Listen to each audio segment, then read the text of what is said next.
کہہ دو کہ جن کو تم اللہ کے سوا معبود خیال کرتے ہو ان کو بلاؤ، وہ آسمانوں اور زمین میں ذرہ بھر چیز کے بھی مالک نہیں ہیں، اور نہ ان میں ان کی شرکت ہے، اور نہ ان میں سے کوئی اللہ کا مددگار ہے، اور اللہ کے ہاں کسی کے لیے سفارش فائدہ نہ دے گی مگر اس کے لیے جس کے بارے میں وہ اجازت بخشے، یہاں تک کہ جب ان کے دلوں سے اضطراب دور کر دیا جائے گا تو کہیں گے کہ تمہارے پروردگار نے کیا فرمایا ہے؟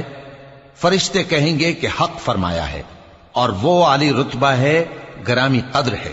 پوچھو کہ تم کو آسمانوں اور زمین سے کون رزق دیتا ہے؟ کہو کہ اللہ، اور ہم یا تم یا تو سیدھے رستے پر ہیں یا کھلم کھلا گمراہی میں۔